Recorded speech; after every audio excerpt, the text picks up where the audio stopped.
What's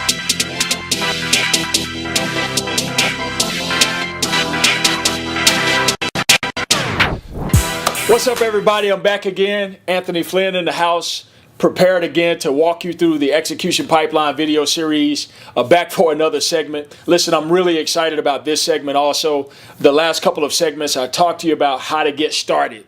And listen, I realize that there's so much more information I could have granted you during those segments. I can't give it all to you at once. I'm so sorry. I want to keep your attention, so we're trying to keep these videos short enough that you're actually willing to watch them, yet give you enough content that you have some nuggets to actually proceed with. And so on this specific lesson, I want to take some time to actually help you understand that there will be some psychological and emotional barriers, right, that may prevent you from actually moving forward on your idea.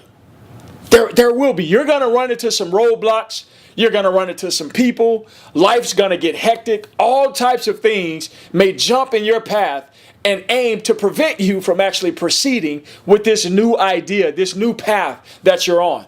But I want to encourage you to keep pressing, to keep fighting. Remember, we're talking about the process. Listen, I don't know of many processes per se that actually happen overnight. You know, I remember hearing this quote about an expert in their specific field, and they say, it took me about 10,000 hours to become an overnight expert. So I'm suggesting the same thing for you. You're not going to be an expert overnight. So with that being stated, it's okay that you're going to run into some roadblocks. It's okay that you may have to back up at times and recalibrate in order to go forward. Don't let that hinder you from actually proceeding with your ambitions. In fact, I heard a quote once. Sadly, I don't remember who said it. I was listening to an inspirational talk via CD. Yeah, for my young people, you may not know what that is. But via CD, I was actually listening to a talk, and I heard a lady, an inspirational quote. She said, "Clarity does not come from thinking. Clarity comes from engagement." Clarity does not come from thinking. Clarity comes from engagement. That's a powerful thing to think about. You know, I think about when I started the organization, the Gifted Education Foundation.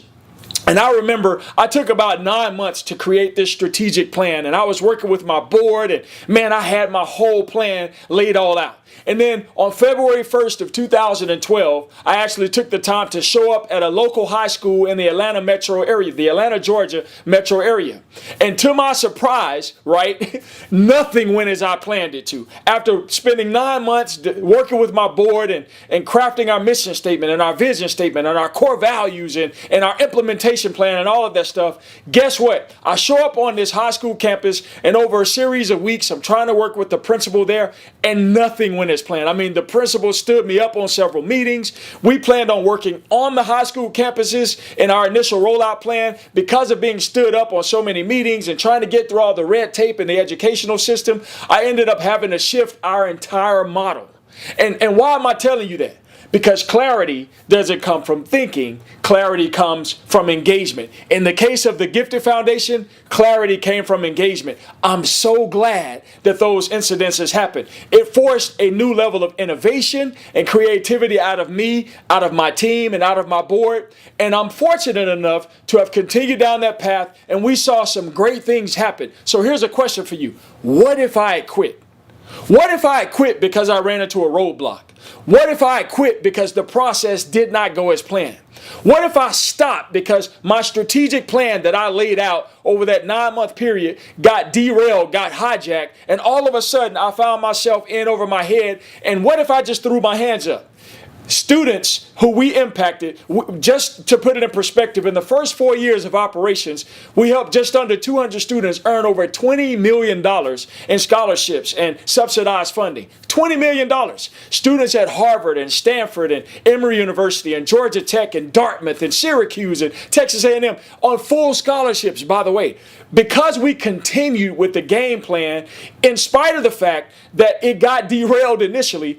Our vision didn't change. Our mission didn't change. We had to slightly adjust our path, but we innovated, we created, we came up with new concepts, and guess what? that organization is still operable today, and we're still impacting lives because I did not allow a roadblock to actually hinder me from continuing to move forward. So I want to close with this question that I have for you. I have one question that I want you to think about. I want you to ponder prior to actually watching our next segment. That question for you is, how have the wrong turns in your life? Think about the wrong turns in your life. How have the wrong turns in your life actually ended up placing you on the right path? How have wrong turns placed you on right paths, on right trajectories? I'm sure there have been some seasons and moments in your life where things did not go as planned. But as a result of those things, you ended up on a new path, a different path, that in hindsight, you would look back and go, I'm so glad that actually happened the way that it did. I wouldn't be where I am today if things didn't happen the way that they did. Take some time to ponder that question. I look forward to seeing you on the next segment as we continue to help you navigate the process of taking your dreams from idea to reality.